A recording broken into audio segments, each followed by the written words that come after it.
Hello student, very good afternoon. I hope you are fine. आपके अपने YouTube channel expert classes by Manju ma'am में स्वागत है, अभिनंदन है।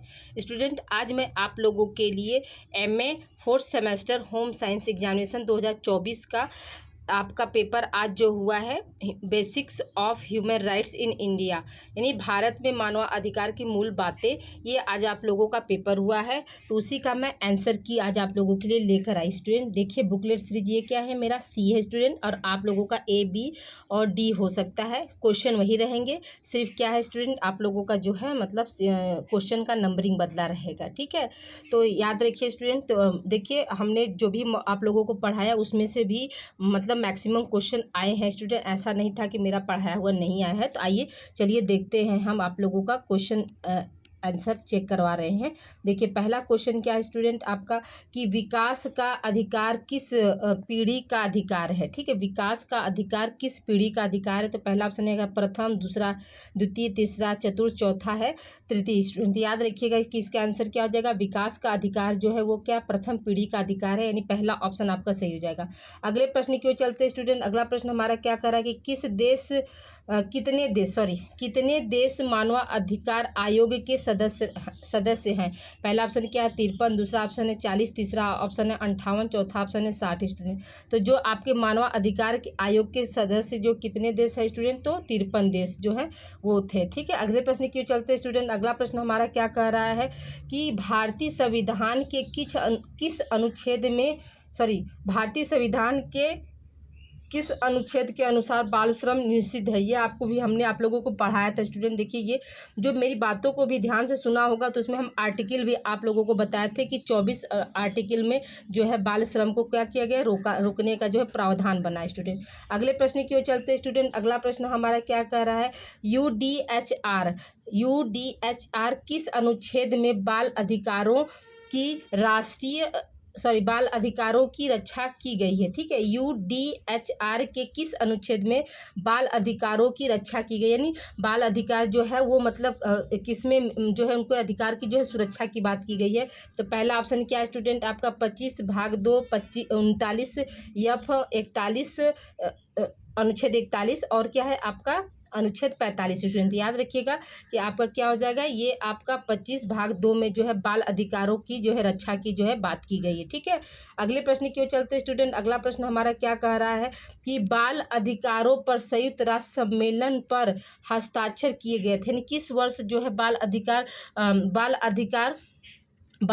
पर संयुक्त राष्ट्र सम्मेलन के जो है हस्ताक्षर हुए थे। स्टूडेंट याद रखिएगा कि इसका आंसर क्या हो जाएगा आपका, इसका आंसर जो है आपका 1989 होगा, यानी सेकंड ऑप्शन इसका सही हो जाएगा स्टूडेंट। अगले प्रश्न क्यों चलते स्टूडेंट। अगला प्रश्न हमारा क्या कह रहा है कि अधिकार के आदर्श सिद्धांत के प्रतिपादक कौन है, यानी किन्होंने जो है अधिकार का जो है आदर्श मॉडल जो है एक तरह से दिया स्टूडेंट। ये आपको क्वेश्चन पूछ रहा है स्टूडेंट। तो देखिए ये क्वेश्चन नंबर 6 का जो आंसर है, यहाँ इनमें से कोई ऑप्शन जो है मैच नहीं कर रहा है स्टूडेंट। इसका जो आंसर होगा आपका जो हेरोल्ड है। ठीक है स्टूडेंट, इसका आंसर क्या है आपका हेरोल्ड लॉस्की है। ठीक है, हेरोल्ड लॉस्की है, जबकि इसमें ऑप्शन में नहीं दिया है। तो ऑलरेडी अगर आप इन चारों में से कोई भी आप लोग लगाया होगा तो ये आपका क्या है, ऑलरेडी आप लोगों को 1 नंबर मिल जाएंगे स्टूडेंट। ठीक है, अगले प्रश्न की ओर चलते स्टूडेंट। अगला प्रश्न हमारा क्या करा कि निवास का अधिकार किस तरह का अधिकार है। पहला ऑप्शन क्या है, नागरिक है, आर्थिक है, राजनीतिक है या सामाजिक है। तो याद रखिए स्टूडेंट, निवास का अधिकार जो है वो आपका क्या है, आपका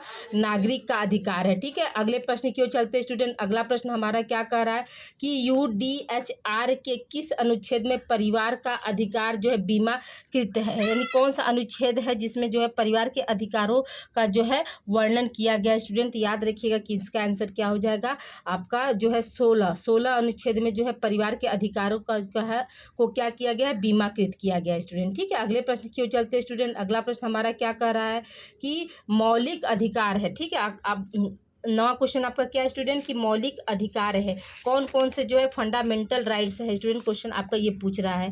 तो पहला ऑप्शन क्या है स्टूडेंट आपका, पहला ऑप्शन दिया है गैर न्यायोचित अधिकार, नैतिक अधिकार, न्याय संगत अधिकार और कानूनी अधिकार। स्टूडेंट याद रखिएगा कि जो फंडामेंटल राइट्स होते हैं वो कैसे होते हैं स्टूडेंट आपका, तो न्याय संगत अधिकार होते हैं। ठीक है, जस्टिबल राइट्स होते हैं स्टूडेंट। ठीक है, अगले प्रश्न की ओर चलते हैं स्टूडेंट। अगला प्रश्न हमारा क्या कह रहा है कि स्वतंत्रता, समानता और बंधुत्व नारा है। क्या ऐसा नारा है आपका? अमेरिकी क्रांति है, फ्रांसीसी क्रांति है, रूसी क्रांति है या गौरवशाली क्रांति है? स्टूडेंट याद रखिएगा, इसका आंसर क्या हो जाएगा आपका? फ्रांसीसी क्रांति है। ठीक है, अगले प्रश्न की ओर चलते हैं स्टूडेंट। अगला प्रश्न हमारा क्या कह रहा है कि WHO का मुख्यालय कहाँ है? तो ये तो आप लोग बिल्कुल रटे होंगे, आंख बंद करके इसको सही किए होंगे स्टूडेंट। तो कहाँ है? जेनेवा है। जेनेवा में जो है WHO का मुख्यालय है। अगले प्रश्न की ओर चलते हैं स्टूडेंट। अगला प्रश्न हमारा क्या कह रहा है? देखिए, ये भी हमने आप लोगों को मॉडल पेपर में कराया था स्टूडेंट कि मानव अधिकार के संयुक्त राष्ट्र आयोग के पहले अध्यक्ष कौन थे?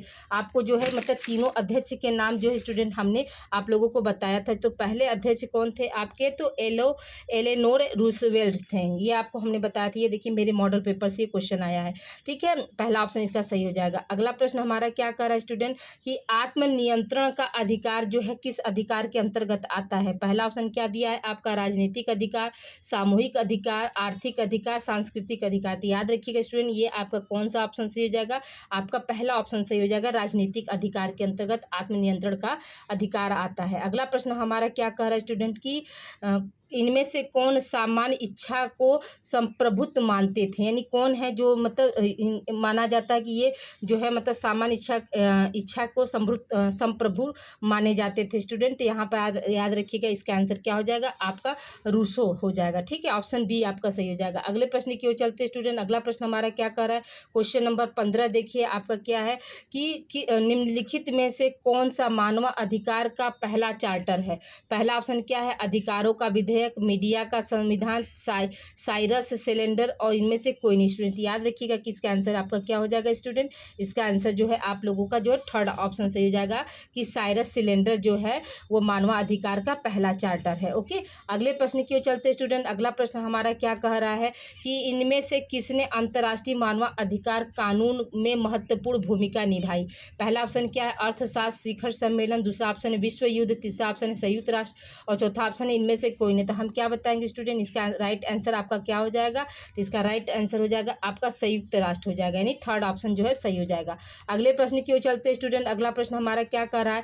मानव अधिकारों की सार्वभौमिक घोषणा में कितने अनुच्छेद है? देखिए स्टूडेंट, ये भी क्वेश्चन हमने आप लोगों को बताया था, आप लोग को बार बार बोले थे कि सार्वभौमिक जहाँ पर आ जाएगा स्टूडेंट, सार्वभौमिक घोषणा के अंतर्गत जो है अनुच्छेदों की संख्या कितनी थी स्टूडेंट? आपको हमने बताया था कि 30 अनुच्छेदों की संख्या है, जिसमें क्या था 1 से लेकर 21 अनुच्छेद को जो है पहला मतलब सार्वभौमिक घोषणा के तहत क्या था आपका जो मानव अधिकार था वो 2 तरह का था। ठीक है, सार्वभौमिक घोषणा के तहत क्या था स्टूडेंट? मानव अधिकार जो थे आपके 2 तरह के थे, उसमें से जो है आपका जो है देखिए, इसमें हम आपको बता रहे हैं कि 2 तरह के जो थे क्या थे मानवाधिकार थे। इसमें जो है 1 से लेकर 21 तक जो है आपका नागरिक तथा राजनीतिक जो अधिकार थे, और क्या था 22 से लेकर 30 तक जो है अनुच्छेद 22 अनुच्छेद से लेकर 30 अनुच्छेद तक क्या था आपका आर्थिक था स्टूडेंट। ठीक है, आर्थिक और आपका क्या था सामाजिक और सांस्कृतिक था। ठीक है, आर्थिक, सामाजिक और क्या था स्टूडेंट आपका सांस्कृतिक जो था वो क्या था, ये वो आपका 22 से लेकर 30।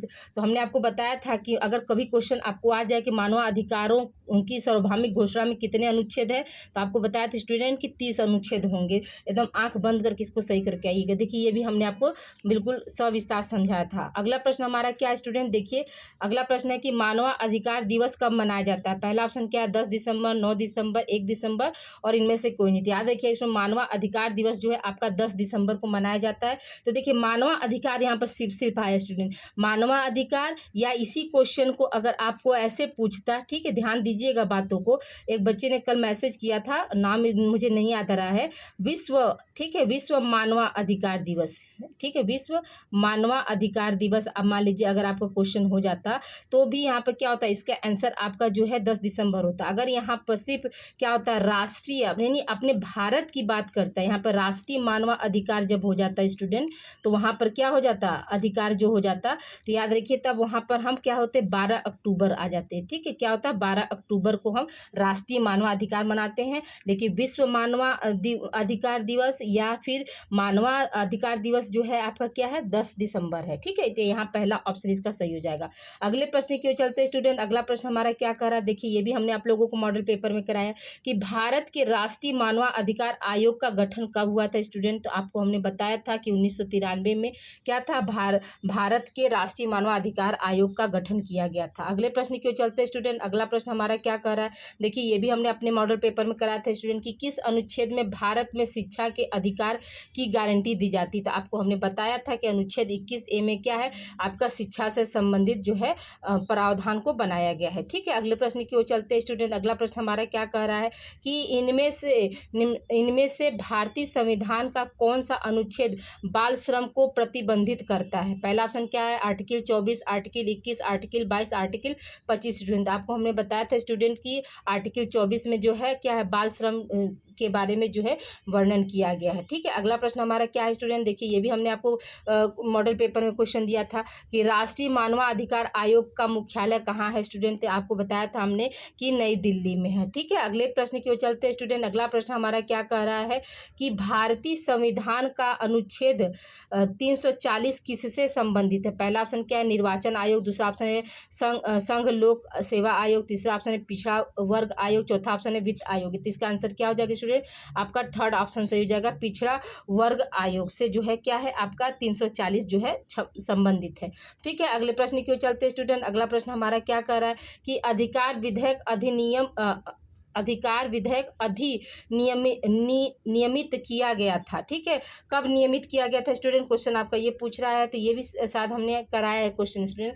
इसका आंसर क्या हो जाएगा, 1689 स्टूडेंट। ठीक है, ये आपका 24 का क्या हो जाएगा, सेकेंड ऑप्शन सही हो जाएगा। अगला प्रश्न हमारा क्या कह रहा है स्टूडेंट कि भारत में मानवाधिकार संरक्षण अधिनियम कब पारित किया गया। तो याद रखिएगा स्टूडेंट, आपका ये कब हो जाएगा, तो 1993 ईस्वी में जो है इसको क्या किया गया था स्टूडेंट, पारित किया गया था। ठीक है, अगले प्रश्न की ओर चलते स्टूडेंट। अगला प्रश्न हमारा क्या कह रहा है कि NHRC, ठीक है, NHRC के अध्यक्ष की सेवानिवृत्ति की आयु क्या है स्टूडेंट। ये भी हमने आपको कल बताया था स्टूडेंट कि जो अधिक से अधिक क्या है वो 3 वर्ष तक वो जॉब कर सकते हैं और उनकी आयु जो सीमा कितना बताया था स्टूडेंट, 70 बताया था। आपको याद होगा तो आप लोगों ने इस क्वेश्चन को भी आप लोगों ने अच्छे से किया होगा। वहाँ पर क्या है, वहाँ पर हम फुल फॉर्म में बताए थे, ये यहाँ पर क्या है इसका उसी का जो है आपका शॉर्ट फॉर्म है स्टूडेंट। ठीक है, आई होप यहाँ तक आप लोग को क्लियर हो गया होगा। अगले प्रश्न की ओर चलते हैं स्टूडेंट। अगला प्रश्न हमारा क्या कह रहा है, क्वेश्चन नंबर देखिए आपका 27 देखिए क्या कह रहा है कि NHRC के अध्यक्ष, ठीक है, NHRC के अध्यक्ष की नियुक्ति कौन करता है स्टूडेंट। आपको हमने बताया था स्टूडेंट की जो ये NHRC का जो है आपको मतलब इसके में जो है कौन मतलब आपको नियुक्त करेगा कि, तो याद रखिएगा स्टूडेंट, इसको हमने आपको बताया था कि राष्ट्रपति के द्वारा क्या होता है, इसकी नियुक्ति होती है। ठीक है, यानी सेकंड ऑप्शन आपको सही हो जाएगा। अगले प्रश्न की ओर चलते हैं स्टूडेंट। अगला प्रश्न हमारा क्या कह रहा है कि महिलाओं का प्रथम सम्मेलन कहाँ आयोजित हुआ था स्टूडेंट। तो याद रखिए ये भी क्वेश्चन हमने आपको कराया था स्टूडेंट, मैक्सिको में हुआ था। ठीक है, महिलाओं का प्रथम सम्मेलन कहाँ जो है आयोजित हुआ था, तो मैक्सिको में हुआ था स्टूडेंट। अगले प्रश्न की ओर चलते हैं स्टूडेंट। अगला प्रश्न हमारा क्या कह रहा है, घरेलू हिंसा से संरक्षण अधिनियम कब बनाया गया स्टूडेंट। ये भी आप लोगों को हमने मॉडल पेपर में कराया था, 2005 में है। ठीक है, अगले प्रश्न की ओर चलते हैं स्टूडेंट। अगला प्रश्न हमारा क्या कह रहा है कि पहली पीढ़ी के अधिकार आमतौर पर कैसे होते हैं, सकारात्मक अधिकार है, नकारात्मक है, सामूहिक है, या इनमें से कोई नहीं स्टूडेंट। याद रखिए इसका जो है मेरे अनुसार आंसर स्टूडेंट आपका जो है फर्स्ट ऑप्शन सही है, सकारात्मक अधिकार होते हैं। ठीक है, अगला प्रश्न की ओर चलते हैं स्टूडेंट। अगला प्रश्न हमारा क्या कह रहा है, ये भी देखिए हमने मॉडल पेपर में दिया था कि सूचना का अधिकार अधिनियम लागू हुआ था। कब लागू हुआ था स्टूडेंट, तो 2005। अब देखिए स्टूडेंट कल के क्वेश्चन में थोड़ा सा एक जगह मिस प्रिंटिंग हो गया था, यहाँ पर मैंने सूचना का अधिकार अधिनियम वहाँ पर क्या बता दिया, आपको 5 जून बता दिया स्टूडेंट, तो वो 5 जून 2005 बताया था। ईयर तो सही बताया था लेकिन 5 जून कह दिया था। 5 जून नहीं होगा स्टूडेंट, याद रखिएगा कि 15 जून 2005 होगा। इसको आप लोग जो है राइट कर लीजिएगा, वहाँ पर अगर लिखे होंगे तो इस क्वेश्चन को जो है आप जो यहाँ 5 जून है तो वहाँ पर क्या करना, आपको 15 जून 2005 करना। तो ये भी देखिए हमने आपको मॉडल पेपर में कराया था, यहाँ पर इसका आंसर कौन सा हो जाएगा, थर्ड हो जाएगा। अगले प्रश्न की ओर चलते हैं स्टूडेंट। अगला प्रश्न हमारा क्या कर रहा है, रेड क्रॉस के अंतर्राष्ट्रीय समिति के संस्थापक थे, कौन थे, हेनरी ड्यूरांट, रूसो, एफ लीबर और इनमें से कोई नहीं। स्टूडेंट याद रखिएगा इसका आंसर क्या हो जाएगा, आपका हेनरी ड्यूरांट हो जाएगा स्टूडेंट। ठीक है, अगले प्रश्न की ओर चलते हैं स्टूडेंट। अगला प्रश्न हमारा क्या कह रहा है कि देखिए संपत्ति का अधिकार निम्नलिखित में से किस श्रेणी से संबंधित है। पहला ऑप्शन क्या है, कानूनी अधिकार, दूसरा ऑप्शन है मौलिक अधिकार, तीसरा ऑप्शन है मानव अधिकार, चौथा ऑप्शन है प्राकृतिक अधिकार। स्टूडेंट यहाँ पे क्या हो जाएगा स्टूडेंट, देखिए संपत्ति का अधिकार जो पहले था, पहले क्या था, पहले 2014 से पहले क्या था, ये मौलिक अधिकार में शामिल था, लेकिन 2014 के बाद क्या हुआ, इसको जो है कौन सा अधिकार बना दिया गया स्टूडेंट, तो कानूनी अधिकार बना दिया गया, यानी पहला ऑप्शन यहाँ पे सही हो जाएगा। अगले प्रश्न की ओर चलते हैं स्टूडेंट। अगला प्रश्न हमारा क्या कर रहा है कि स्वतंत्रता के अधिकार की गारंटी है, स्वतंत्रता के अधिकार की गारंटी जो है किस आर्टिकल में है स्टूडेंट, तो देखिए याद रखिए स्टूडेंट, स्वतंत्रता आप देखिए यहाँ पे आप इंग्लिश पर भी ध्यान दे दिए, यहाँ पर क्या दिया, right to freedom is guaranteed by. तो देखिए फ्रीडम शब्द यानी स्वतंत्रता का जो पहला जो है मतलब शब्द जो आया था वो आपका किस आर्टिकल में देखने को मिलता है स्टूडेंट, तो आपका याद रखिएगा कि 19 आर्टिकल में जो है फ्रीडम शब्द आया है। 21 आर्टिकल में जो है जीने की स्वतंत्रता को कहा गया है, लेकिन 19 आर्टिकल में क्या है, बोलने की स्वतंत्रता संबंधित है। ठीक है, तो याद रखिएगा इस प्रश्न का आंसर जो है मेरे अकॉर्डिंग आपका 19 मतलब आर्टिकल 19 होगा स्टूडेंट। ठीक है, अगले प्रश्न की ओर चलते हैं स्टूडेंट। अगला प्रश्न हमारा क्या कह रहा है कि भारत के संविधान के किस भाग को आत्मा बताया गया है। तो जो बच्चे हमारे कंपटीशन की तैयारी कर रहे हैं या बहुत पहले से आप लोगों को ये मतलब बताया जा था कि बताया गया होगा स्टूडेंट, ये कॉमन क्वेश्चन है, हर साल जो है आपके एग्जाम में जैसे अधिकतर आता रहता है, तो आप लोग जानते रहेंगे कि प्रस्तावना का जो है क्या कहा जाता है, संविधान का आत्मा कहा जाता है। ठीक है, और जो ये प्रस्तावना है वो किस में वर्णित है, तो आपका भाग 3 में वर्णित है। अगले प्रश्न की ओर चलते हैं स्टूडेंट। अगला प्रश्न हमारा क्या कह रहा है कि अनुसूचित जाति का आरक्षण किस अनुपात में प्रदान किया जाता है। पहला ऑप्शन क्या है, सामाजिक पिछड़ापन, दूसरा ऑप्शन है आर्थिक आवश्यकता, तीसरा ऑप्शन है जनसंख्या, चौथा ऑप्शन है निम्न अनुष्ठान स्थिति। स्टूडेंट याद रखिएगा कि इसका आंसर क्या हो जाएगा, आपका जनसंख्या पर क्या होता है, हम अनुसूचित जाति का आरक्षण जो है किस अनुपात में करते हैं, तो जनसंख्या के आधार पर करते हैं स्टूडेंट। ठीक है, यही मेरे अनुसार जो है आंसर सही है। ठीक है, अगले प्रश्न के चलते स्टूडेंट। अगला प्रश्न हमारा क्या कह रहा है स्टूडेंट कि अधिकार का आर्थिक सिद्धांत संबंधित है। ठीक है, अधिकार का आर्थिक सिद्धांत जो है किसके द्वारा जो दिया गया था स्टूडेंट, क्वेश्चन आपका ये पूछ रहा है, तो याद रखिएगा कि इसका आंसर क्या हो जाएगा, आपका आर्म स्मिथ हो जाएगा स्टूडेंट। ठीक है, अगले प्रश्न की ओर चलते स्टूडेंट। अगला प्रश्न हमारा क्या कह रहा है कि भारतीय संविधान में न्यायिक समीक्षा आधारित है। ठीक है, न्यायिक समीक्षा आधारित है किस पर स्टूडेंट, तो पहला ऑप्शन क्या, कानून द्वारा स्थापित प्रक्रिया, कानून की उचित प्रक्रिया, कानून का शासन, मिसालें एवं परंपराएं। स्टूडेंट याद रखिएगा यहाँ पे क्या हो जाएगा, आपका जो है कानून द्वारा प्रस्तावित प्रक्रिया हो जाएगा स्टूडेंट। ठीक है, अगले प्रश्न की ओर चलते स्टूडेंट। अगला प्रश्न हमारा क्या कह रहा है, क्वेश्चन नंबर देखिए आपका 39 क्या है कि भारतीय संविधान का कौन सा अनुच्छेद अल्पसंख्यकों के सांस्कृतिक और अधिकारों से संबंधित है स्टूडेंट। ठीक है, तो याद रखिएगा कि इसमें क्या दिया, आर्टिकल आपका 28 है, आर्टिकल 27 है, आर्टिकल 30 है और आर्टिकल 31 है स्टूडेंट। याद रखिएगा कि इसका आंसर क्या हो जाएगा, आपका आर्टिकल जो है 30 हो जाएगा स्टूडेंट। ठीक है, 30 में क्या है आपका, जैसे भारतीय संविधान का कौन सा अनुच्छेद जो अल्पसंख्यक के लिए उसको जो है वर्णन किया गया है। अगला प्रश्न हमारा क्या कह रहा है स्टूडेंट, देखिए ये भी प्रश्न हमने अपने मॉडल पेपर में कराया था। अगर आप मेरी बातों को अगर ध्यान से सुने होंगे स्टूडेंट, ये क्वेश्चन आप गलत नहीं किए होंगे कि राष्ट्रीय मानवाधिकार आयोग है, कैसा आयोग है, तो संवैधानिक निकाय है, ये भी आपको बोला था कि बिल्कुल नहीं होगा। फिर क्या संविधिक निकाय है, क्या है, फिर कार्यकारिणी निकाय है और गैर सरकारी संगठन स्टूडेंट। इसका आंसर जो है आप लोगों का क्या हो जाएगा, दूसरा आंसर सही हो जाएगा कि वो क्या है, आपका संविधिक निकाय है। ठीक है स्टूडेंट, ये सेकंड ऑप्शन आपका यहाँ पे सही हो जाएगा। अगले प्रश्न की ओर बढ़ते स्टूडेंट। अगला प्रश्न हमारा क्या कह रहा है कि शिक्षा के अधिकार में संवैधानिक संशोधन पारित किया गया था किस वर्ष, जो है मतलब शिक्षा के अधिकार में जो है संवैधानिक संशोधन पारित हुआ था स्टूडेंट, तो याद रखिएगा पहला ऑप्शन क्या है स्टूडेंट, आपका 2007, 2005, 2009, 2002 और 2011 स्टूडेंट। इसका आंसर आपका क्या हो जाएगा? 2002 हो जाएगा स्टूडेंट। ठीक है, अगले प्रश्न की ओर बढ़ते हैं स्टूडेंट। अगला प्रश्न हमारा क्या कह रहा है? तो देखिए, भारतीय संविधान का अनुच्छेद 17 किससे संबंधित है स्टूडेंट? तो याद रखिएगा कि इसका आंसर क्या हो जाएगा? अस्पृश्यता का उन्मूलन, यानी छुआछूत वाली जो था ना, उसको क्या किया गया है? 17 अनुच्छेद 17 में इसको समाप्त किया गया या उससे संबंधित है। ठीक है, अगला प्रश्न हमारा क्या कर स्टूडेंट कि निजता का अधिकार एक है। क्या ऑप्शन है आपका? राजनीतिक अधिकार है, सामाजिक अधिकार है, मौलिक अधिकार है, या इनमें से आर्थिक अधिकार है। याद रखिएगा कि निजता का अधिकार जो क्या है वो आपका मौलिक अधिकार के अंतर्गत आता है स्टूडेंट। ठीक है, अगले प्रश्न की ओर चलते स्टूडेंट। अगला प्रश्न हमारा क्या कह रहा है? निजता का अधिकार क्या था स्टूडेंट? 43 क्या था? हाँ, निजता का अधिकार जो है आपका क्या है? मौलिक अधिकार होता है स्टूडेंट। ठीक है, अगले प्रश्न की ओर चलते स्टूडेंट। अगला प्रश्न हमारा क्या कह रहा है कि किसने लोकतंत्र बनाम तानाशाही का नारा बुलंद किया स्टूडेंट? तो देखिए स्टूडेंट, मेरे अनुसार जो है इसका जो है पहला ऑप्शन सही है, लेकिन मुझे थोड़ा सा इसमें डाउट है।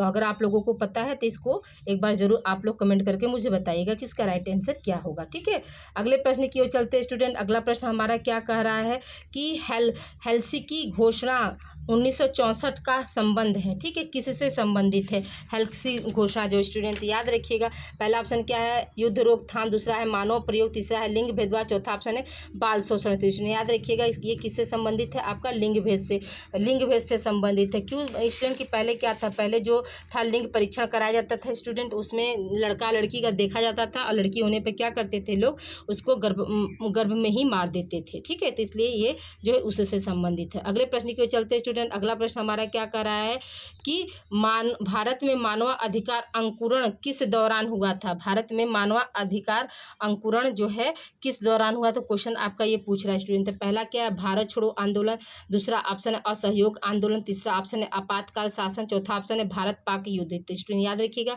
कि इसका आंसर क्या हो जाएगा? आपातकाल शासन हो जाएगा स्टूडेंट। ठीक है, अगले प्रश्न की ओर चलते स्टूडेंट। अगला प्रश्न हमारा क्या कह रहा है? UDHR के किस अनुच्छेद में परिवार का अधिकार सुनिश्चित किया गया स्टूडेंट? ठीक है, तो याद रखिएगा स्टूडेंट, इसका भी आंसर मुझे थोड़ा सा जो है डाउट है स्टूडेंट।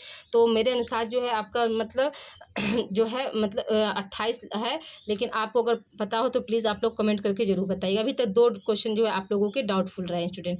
अगला प्रश्न हमारा क्या कह रहा है कि संविधान सभा के अध्यक्ष थे, कौन थे जब संविधान बना? तो उस समय अध्यक्ष कौन थे स्टूडेंट? याद रखिएगा कि डॉक्टर राजेंद्र प्रसाद जी थे। ठीक है, अगले प्रश्न की ओर चलते स्टूडेंट। अगला प्रश्न हमारा क्या कह रहा है कि राष्ट्रीय ध्वज के प्रारूप को भारत की संविधान द्वारा अपनाया गया था। कब अपनाया गया था स्टूडेंट? तो आप याद रखिएगा कि इसका आंसर क्या हो जाएगा? आपका ऑप्शन जो है सी हो जाएगा कि जुलाई 4, 1947 स्टूडेंट।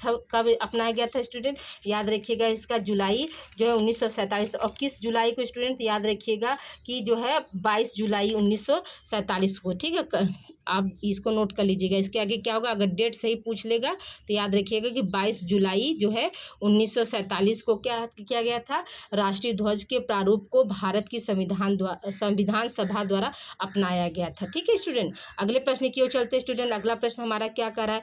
निम्नलिखित में से किसे भारतीय संविधान के जनक के रूप में माना जाता है? जनक का मतलब ये हुआ था स्टूडेंट कि भारत का संविधान जो किसने लिखा। ये तो एकदम बिल्कुल हलवा क्वेश्चन है, ये तो आप लोग एकदम डंके की चोट पर किए होंगे। इसका क्या होगा? पहला ऑप्शन जो है यहाँ पर सही हो जाएगा स्टूडेंट। अगला प्रश्न हमारा क्या कह रहा है कि संविधान सभा का, ठीक है, संविधान सभा का पहला सत्र कहाँ आयोजित किया गया था? तो पहला सत्र स्टूडेंट याद रखिएगा, पहला ऑप्शन क्या? बॉम्बे, कोलकाता, लाहौर और नई दिल्ली। तो याद रखिएगा यहाँ पर क्या हो जाएगा? आपका नई दिल्ली हो जाएगा स्टूडेंट। ठीक है, अगले प्रश्न की ओर चलते स्टूडेंट। अगला प्रश्न हमारा क्या कह रहा है कि भारत के संविधान का विचार सबसे पहले किसने दिया? ठीक है, यानी वो व्यक्ति कौन है जिन्होंने भारत का जैसे संविधान के बारे में लिखने के लिए जो है प्रेरित किया स्टूडेंट? तो आप लोग में से मैक्सिमम लोग क्या किए होंगे? ये दूसरा ऑप्शन लगाकर खाली हो गए होंगे, लेकिन इसका आंसर दूसरा नहीं है स्टूडेंट। याद रखिएगा इसका जो है आपका फोर्थ ऑप्शन जो है सही है। MN राय ने जो है भारत के संविधान का विचार सबसे पहले जो है दिया था स्टूडेंट। ठीक है, अगले प्रश्न की ओर चलते स्टूडेंट। अगला प्रश्न हमारा क्या कह रहा है कि संविधान सभा के सदस्य थे। पहला ऑप्शन क्या? प्रांतीय सभाओं द्वारा निर्वाचित, दूसरा ऑप्शन है लोगों द्वारा चुना गया, तीसरा ऑप्शन सरकार द्वारा मनोनीत केवल रियासतों का प्रतिनिधित्व, याद रखिए स्टूडेंट इसका आंसर क्या हो जाएगा, आपका सेकेंड ऑप्शन सही हो जाएगा। प्रांतीय सभाओं द्वारा निर्वाचित जो है वो संविधान के क्या होते हैं, सदस्य होते हैं। अगले प्रश्न की ओर चलते हैं स्टूडेंट। अगला प्रश्न हमारा क्या कह रहा है कि भारत एक संप्रभु लोकतांत्रिक गणराज्य कब बना स्टूडेंट। ये सब आप लोग तो याद रखे होंगे स्टूडेंट, इसको बताने की जरूरत नहीं है। तो 26 जनवरी 1950 को स्टूडेंट कब बना, 26 जनवरी 1950 को। अगले प्रश्न की ओर चलते हैं स्टूडेंट। अगला प्रश्न हमारा क्या कह रहा है कि भारतीय संविधान माना जाता है, ठीक है, भारतीय संविधान जो है क्या किस रूप में माना जाता है स्टूडेंट। तो याद रखिएगा पहला ऑप्शन क्या दिया स्टूडेंट, संघीय, दूसरा ऑप्शन एकात्मक, तीसरा ऑप्शन संसदीय, चौथा ऑप्शन है रूप में संघीय और भावना में एकात्मक स्टूडेंट। याद रखिएगा स्टूडेंट यहाँ का क्या हो जाएगा, आपका जो है चौथा ऑप्शन जो है यहाँ पे सही हो जाएगा, ठीक है। अगले प्रश्न की ओर चलते हैं स्टूडेंट। अगला प्रश्न हमारा क्या कर रहा है कि भारतीय संविधान अल्पसंख्यकों को किस आधार पर मान्यता देता है। धर्म है, जाति है, जनसंख्या है और रंग है स्टूडेंट। याद रखिएगा कि जो भारतीय संविधान है वो अल्पसंख्यकों को किस आधार पर मान्यता देती है स्टूडेंट। तो याद रखिएगा कि धर्म के नाम पर जो है उसको मान्यता देती है अल्पसंख्यक को, ठीक है। अगले प्रश्न की ओर चलते हैं स्टूडेंट। अगला प्रश्न हमारा क्या कह रहा है कि भारतीय संविधान हमारे देश का नाम इस प्रकार रखता है, ठीक है, यानी संविधान में हमारे देश को किस नाम से जाना जाता है या किस तरह से उन्होंने रखा है, ठीक है। पहला ऑप्शन क्या है स्टूडेंट, आपका भारत है, दूसरा ऑप्शन है इंडिया जो कि भारत है, तीसरा ऑप्शन हिंदुस्तान और चौथा ऑप्शन है आयावर्त स्टूडेंट। यहाँ पे क्या हो जाएगा, आपका सेकेंड ऑप्शन सही हो जाएगा स्टूडेंट, इंडिया जो कि भारत है, ठीक है। संविधान हमारे देश का नाम इस प्रकार रखता है, इंडिया जो कि क्या है, भारत है, यानी दूसरा ऑप्शन आपका सही हो जाएगा। अगले प्रश्न की ओर चलते हैं स्टूडेंट। अगला प्रश्न हमारा क्या कह रहा है, प्रधानमंत्री है, प्रधानमंत्री क्या है। तो पहला ऑप्शन क्या लोकसभा द्वारा निर्वाचित जो होता है, संसद द्वारा नियुक्ति, राष्ट्रपति द्वारा नियुक्ति या इनमें से कोई नहीं स्टूडेंट। याद रखिएगा क्या होगा, लोकसभा द्वारा निर्वाचित होता है, ठीक है। अगले प्रश्न की ओर चलते हैं स्टूडेंट। अगला प्रश्न हमारा क्या कह रहा है, भारत में पहला आम चुनाव कब हुआ था स्टूडेंट। याद रखिएगा भारत में जो है आपका कौन सा क्वेश्चन है, क्वेश्चन नंबर आपका 59 क्या कह रहा है, भारत में पहला चुनाव कब हुआ था स्टूडेंट। तो याद रखिएगा इसका आंसर क्या हो जाएगा, आपका 1951 हो जाएगा। अगले प्रश्न की ओर चलते हैं स्टूडेंट। अगला प्रश्न हमारा क्या कह रहा है, धर्म की स्वतंत्रता की गारंटी है। धर्म की स्वतंत्रता की गारंटी क्या है, प्रस्तावना है, सम्मेलन है, मौलिक अधिकार है और क्या है, निषेधक जो है आपके क्या है स्टूडेंट, निर्देशक सिद्धांत है, ठीक है, निषेधक नहीं निर्देशक सिद्धांत। याद रखिएगा इसका आंसर आपका क्या हो जाएगा स्टूडेंट, इसका आंसर जो हो जाएगा आपका मौलिक अधिकार है, यानी फंडामेंटल राइट्स है, यानी थर्ड ऑप्शन आपका सही हो जाएगा। अगले प्रश्न क्यों चलते स्टूडेंट। अगला प्रश्न हमारा क्या कर रहा है, फ्रांसीसी क्रांति कब हुई स्टूडेंट। पहला ऑप्शन क्या है, 1787, 1789, 1991 और 1688 स्टूडेंट, ठीक है। तो यहाँ पे क्या हो जाएगा, आपका सेकंड ऑप्शन यहाँ पे सही हो जाएगा स्टूडेंट। अगले प्रश्न की ओर चलते हैं स्टूडेंट। अगला प्रश्न हमारा क्या कह रहा है कि भारत में प्रथम महिला विश्व सम्मेलन कब हुआ। आप देखिए स्टूडेंट ये प्रश्न थोड़ा सा जो है यहाँ पर अंतर है। अब ऐसे प्रश्न में हमको क्या करना है, हमको देखिए यहाँ पर देना, यहाँ पर देख लेना। अब देखिए इंग्लिश में क्या दिया है, the first women world conference held in year. अब यहाँ पर क्या दिया, यहाँ पर दे दिया भारत में। अब भारत में है तो विश्व शब्द कहाँ से आ जाएगा स्टूडेंट, तो भारत में है तो विश्व शब्द नहीं लाना चाहिए।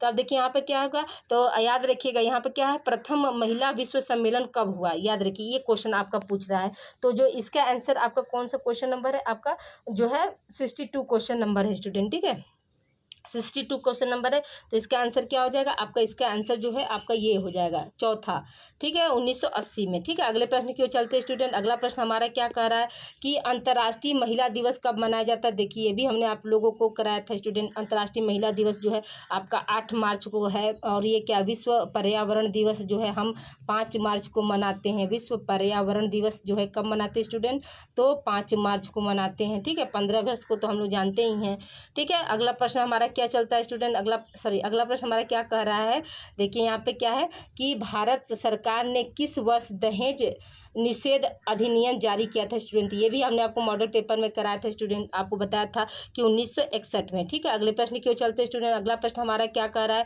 संयुक्त राष्ट्र द्वारा बाल अधिकार की घोषणा कब की गई थी स्टूडेंट, यानी वो कौन सा वर्ष है जिसमें बाल अधिकारों की घोषणा की जो है बात की गई थी स्टूडेंट। याद रखिएगा इसका आंसर आपका क्या हो जाएगा, 1959। ये देखिए ये भी हमने आपको कल के मॉडल पेपर में ही अभी दिया था, 1959 जो है बाल अधिकार की घोषणा जो है, ठीक है, कल जो जो बाल अधिकार वाला सब पढ़ाए थे उसमें था ये क्वेश्चन। अगले प्रश्न की ओर चलते स्टूडेंट, कौन सा अंतर्राष्ट्रीय कोष बच्चों को सहायता प्रदान करता है स्टूडेंट? तो एकदम ये देखिए हलवा क्वेश्चन है, इसका आंसर क्या हो जाएगा आपका यूनिसेफ हो जाएगा स्टूडेंट, ठीक है, यानी थर्ड ऑप्शन यहाँ पे सही हो जाएगा। अगले प्रश्न की ओर चलते स्टूडेंट, अगला प्रश्न हमारा क्या कह रहा है कि किस वर्ष को अंतर्राष्ट्रीय बाल वर्ष के रूप में मनाया गया, ठीक है, यानी ऐसा कौन सा वर्ष है जो बाल दिवस के रूप में मनाया गया था स्टूडेंट? याद रखिएगा इसका क्या हो जाएगा आपका चौथा आंसर जो है सही हो जाएगा कि 1979 यानी 1979 जो है उस वर्ष जो है अंतर्राष्ट्रीय बाल वर्ष के रूप में जो है मनाया गया था। अगले प्रश्न की ओर चलते स्टूडेंट, अगला प्रश्न हमारा क्या कह रहा है कि कौन सा अनुच्छेद बच्चों को खतरनाक काम करने से रोकता है स्टूडेंट, ठीक है, ऐसा कौन सा अनुच्छेद है जो बच्चों को खतरनाक काम करने से रोकता है? तो याद रखिएगा इसका आंसर हमने आप लोगों को बताया था स्टूडेंट कि आर्टिकल 24 में जो है खतरनाक काम का मतलब क्या स्टूडेंट कि पहले क्या था, बच्चों को जो है खदानों में, तो खदानों में क्या है खतरा है ना, तो उसी को कहा जा रहा है कि खतरनाक काम, ठीक है, बाल मजदूरी जो होती थी, ठीक है। अगला प्रश्न हमारा क्या कह रहा है स्टूडेंट कि किशोर न्याय अधिनियम कब लागू हुआ, ठीक है, किशोर न्याय अधिनियम जो है कब लागू हुआ? तो ये देखिए थोड़ा सा इसमें क्या है संशय है स्टूडेंट। अधिकतर देखिए इसमें क्या था, पहले जो किशोर न्याय अधिनियम था तो वो 2000 में था, ठीक है, 2000 में था। लेकिन अब देखिए यहाँ पे क्या पूछ रहा है कि कब लागू हुआ, तो याद रखिएगा कि 2000 जो बना था अधिनियम उसको क्या कर दिया गया, उसको निरस्त करके फिर क्या हुआ, बालकों की देखरेख और संरक्षण अधिनियम 2015 बना। तो याद रखिए तब यहाँ पर क्या है 15 दिया नहीं है, 2015 जब बना स्टूडेंट तो उसमें फिर उसको लागू कब किया गया, तो ये भी आपको हमने बताया था स्टूडेंट कि 15 जनवरी, ठीक है, लागू कब हुआ था तो 15 जनवरी 2016 में जो है मतलब ये किशोर न्याय अधिनियम जो है लागू किया गया। लेकिन अब यहाँ पे क्या है, यहाँ पर जो है आधा अधूरा क्वेश्चन स्टूडेंट, अगर मान लीजिए अब जो बच्चे यहाँ पर 2000 लगाए होंगे तो उनका जो है ये मतलब आधा अधूरा क्वेश्चन है। तो अगर वो क्वेश्चन अगर ये पूछा होगा कि अधिनियम जैसे कब पहले बना तब तो 2000 है, लेकिन ये क्वेश्चन जो है इनकम्प्लीट है स्टूडेंट। अगर आप लोग 2000 लगाए होंगे तो उसको मान लीजिए आंसर माना जा सकता है, ठीक है।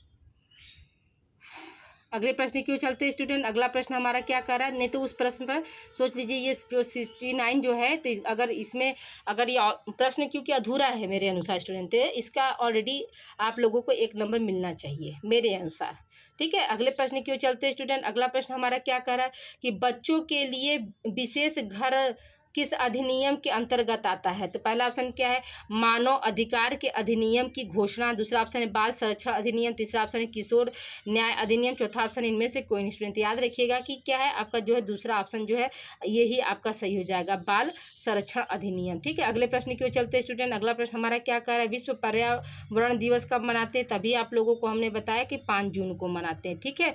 अगले प्रश्न की ओर चलते हैं स्टूडेंट, अगला प्रश्न हमारा क्या कह रहा है कि राजनीतिक उद्देश्य के लिए हिंसा और धमकी का उपयोग कहाँ पर किया जाता है? उग्रवाद में, हिंसा, कट्टरवाद में, आतंकवाद में। देखिए स्टूडेंट इसमें थोड़ा सा मुझे डाउट है, इसलिए मेरे अनुसार जो है आपका चौथा ऑप्शन सही है। अगर आपको क्लियर पता हो तो आप लोग प्लीज़ इसे बताइएगा, ठीक है।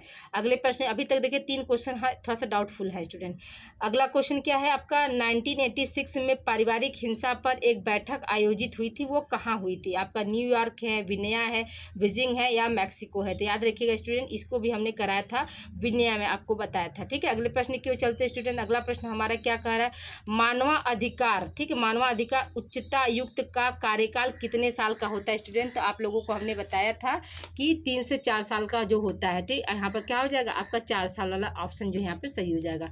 अगले प्रश्न की ओर चलते स्टूडेंट, अगला प्रश्न हमारा क्या कह रहा है कि CRC का पूरा नाम क्या है? क्वेश्चन नंबर 75 आपका क्या कह रहा है, CRC का पूरा नाम क्या है स्टूडेंट? तो पहला ऑप्शन क्या है, बच्चों के अधिकार पर कन्वेंशन, दूसरा ऑप्शन है बच्चे के अधिकार पर कन्वेंशन, दूसरा ऑप्शन है बच्चे के अधिकार पर समिति, बच्चों के सामान्य अधिकार और बच्चों के बाल मनोरंजन केंद्र स्टूडेंट। ये है। अब देखिए इस तरह से जो क्वेश्चन आते हैं तो उसका थोड़ा सा क्या है हमें जो है मतलब इंग्लिश वर्जन भी देख लेना चाहिए। तो यहाँ पर क्या है आपका जो है पहला ऑप्शन जो है convention of the rights of child, ये आपका क्या है CRC का जो है फुल फॉर्म है स्टूडेंट, ठीक है। आई होप यहाँ तक आप लोग को समझ में आ गया गया होगा। तो प्लीज़ आप लोग कमेंट करके ज़रूर बताइएगा स्टूडेंट कि आप लोगों के कितने क्वेश्चन जो है आप लोगों के राइट हुए स्टूडेंट। ओके स्टूडेंट, अब ये भी नहीं कह सकते हैं कि स्टूडेंट मिलेंगे अगली क्लास में, लेकिन हाँ, जो बच्चे मेरे मान लीजिए आगे तैयारी करना चाहते हैं तो वो मुझे प्लीज़ कमेंट करके बताएंगे, तो मैं उनके लिए भी क्लास जो है लगाऊंगी। आप लोगों से हमेशा रूबरू होती रहूँगी और मेरा हमेशा आशीर्वाद आप लोगों पर बना रहे स्टूडेंट। आप लोग हमेशा आगे जाएं और मेरे से भी आगे जाएं। एक शिक्षक का मेहनत तभी रंग लाता है स्टूडेंट, जब क्या है उसका बच्चा, उसका स्टूडेंट जब आगे उससे एक कदम आगे बढ़ता है। ठीक है, तो मैं यही प्रार्थना करूँगी कि आप लोगों का उज्जवल भविष्य हो।